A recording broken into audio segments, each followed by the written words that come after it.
I was a nurse before I became a nurse practitioner and worked in an ER for probably about 10 years before I decided to go back to grad school and become an NP.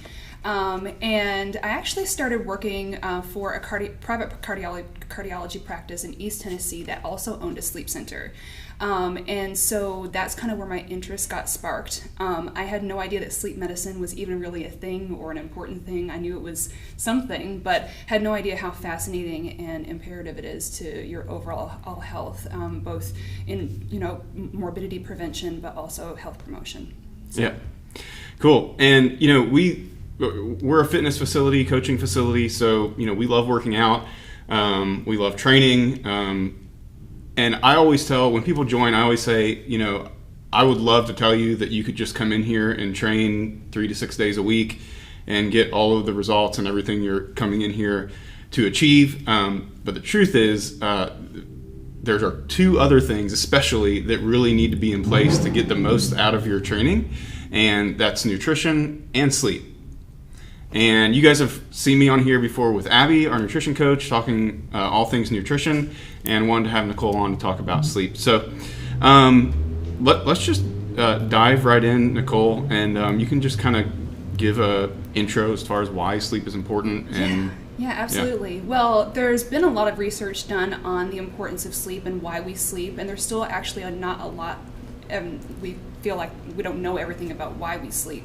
But what we do know is that, we know that chronic sleep deprivation, which can be defined as less than 6 hours of sleep on a regular basis, is associated with higher rates of diabetes, higher rates of obesity, higher rates of dementia, car accidents, and poor productivity, among other things. It's interesting, what I find interesting is that sleep is a time when kind of all your metabolic processes prepares your body for the next day. So it releases, or it rids your brain of toxins. When you sleep, you actually, your brain accepts more spinal fluid to help flush out the proteins and waste products that happen as a result of your metabolic processes you go through during the day. So it's really important in disease prevention. Also, we know that during sleep is when you produce certain hormones that are imperative to health and fitness. Mm-hmm. We produce growth hormone during sleep. That's in fact the only time that we produce growth hormone. And if you know anything about muscle building, we know that growth hormone is vital for building muscle. So if that's your goal, sleep is obviously important in getting enough and good quality sleep. We also produce hormones, when you're in a state of sleep deprivation, it causes dysregulation of hormones that are responsible for your appetite regulation, specifically ghrelin and leptin, which are 2 hormones that either suppress or make you hungry. And when there's dysregulation there, then it's really difficult to listen to your body's cues, and it makes weight loss more difficult. So it's like this cascading effect exactly. It has on everything. Yeah, and then the last point I wanted to make was that when you are in a chronic state of sleep deprivation, your body is stressed. You release more cortisol, which is your stress hormone, which it just sabotages the weight loss process and your goals in general. Yeah. So we've talked about kind of why it's important, and of course the big question everyone always asks is, so how much sleep should I be getting? And so how would you answer that question? So the recommended total sleep time for a healthy adult would be between 7 and 9 hours, and that depends based on the person's individual needs. So elite athletes would probably need upwards of 9, even plus hours of total sleep time on a regular basis. I know personally I feel best if I get at least 7.5, but I prefer 8 if possible. Mm-hmm. 7 is, I feel like in my opinion, that's a little bit on the low side, but if you can get at least 7, I think that would be a good goal to start with. I agree. I feel best definitely 7.5, but if I can get 8, I can tell a difference.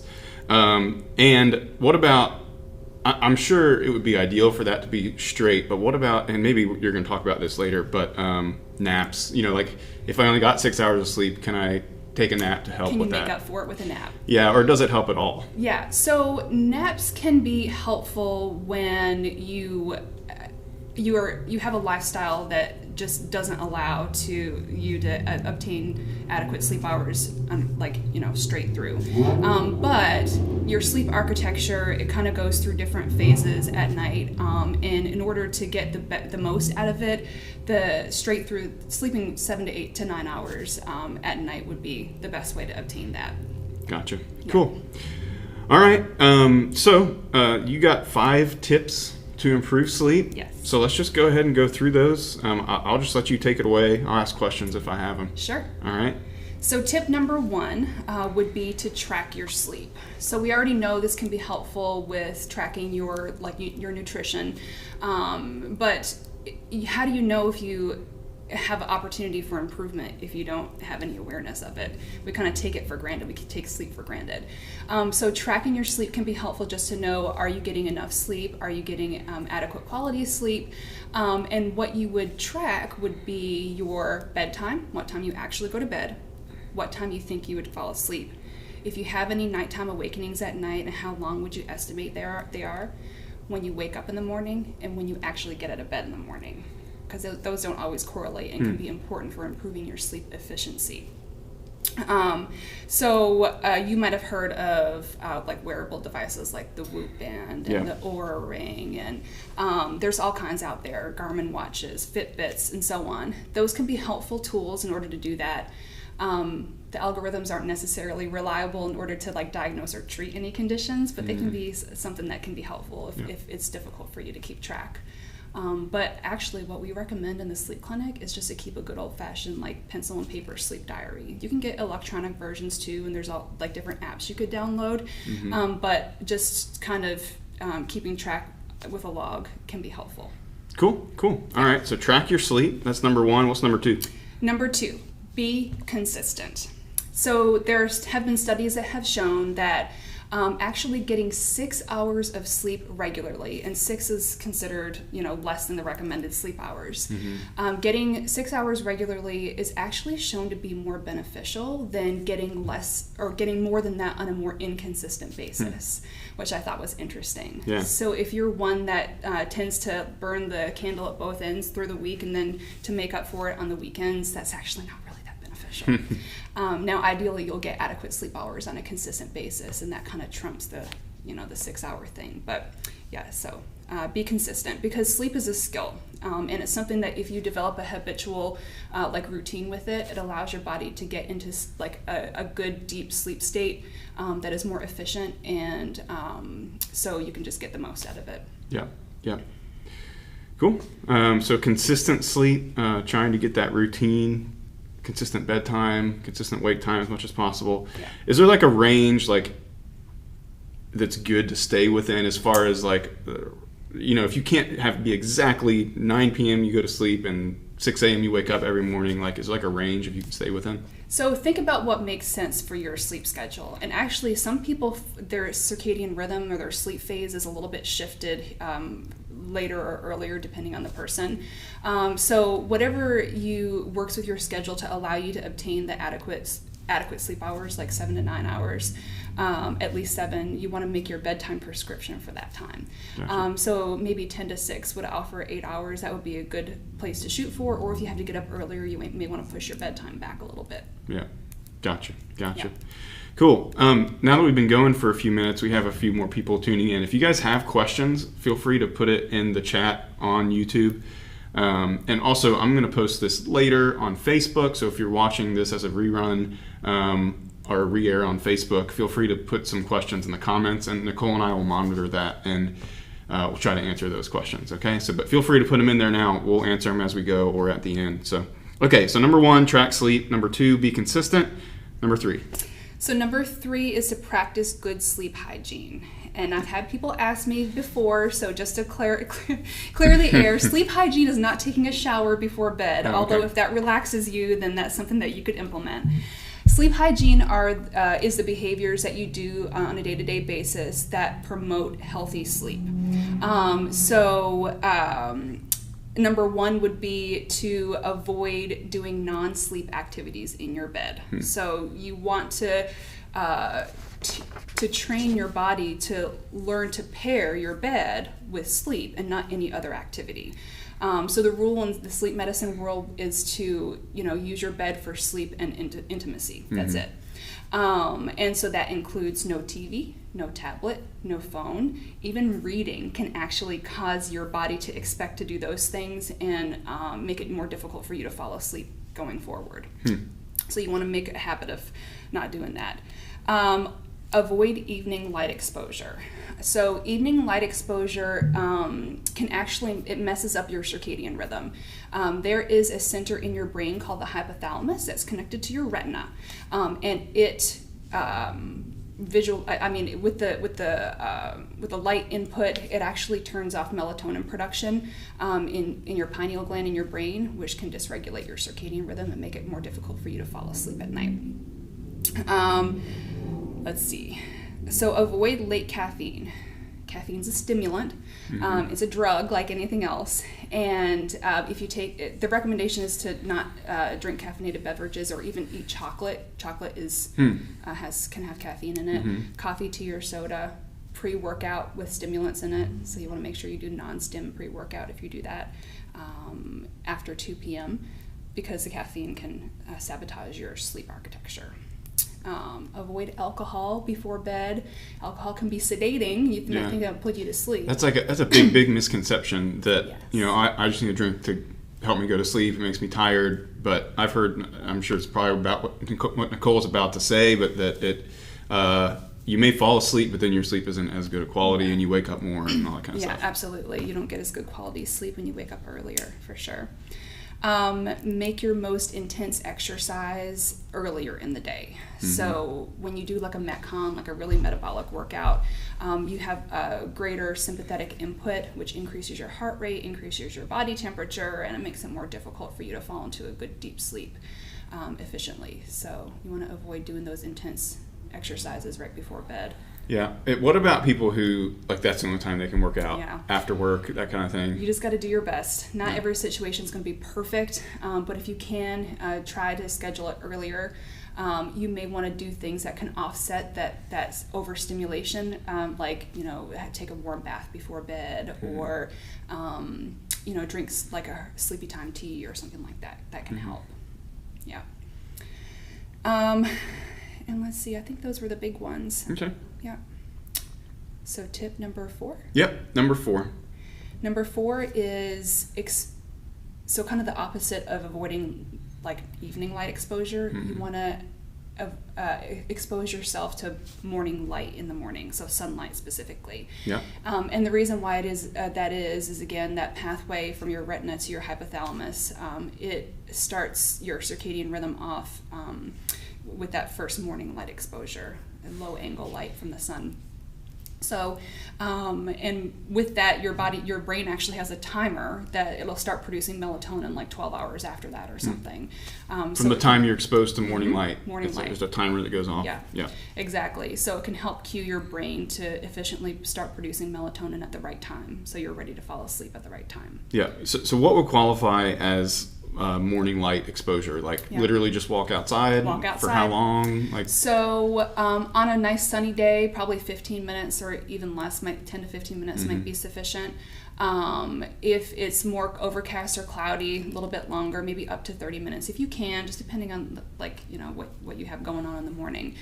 So if you check your email in the morning or drink coffee or let the dogs out or whatever, that's a good opportunity to get that exposure in the morning. And sunlight is best, but they do actually make tabletop lamps that are meant for that purpose, because this light treatment is used for circadian rhythm disorders and also even depression. Light exposure in the morning can actually help enhance your mood and your sense of well-being during the day. And what you would be looking for in a tabletop lamp is, I think the bulb strength would be like 10,000 lux, and you'd have that set like 2 to 3 feet away from your face while you're doing your morning routine. Cool. Yep. All right, so just to review, number 1, track sleep. Number 2, be consistent. Number 3, practice good sleep hygiene. Number 4, expose yourself to morning light. And then number 5, last one. Number 5 is create a conducive sleep environment. This kind of ties in a little bit with the sleep hygiene practices, but specifically your environment should be an environment that is promoting to sleep.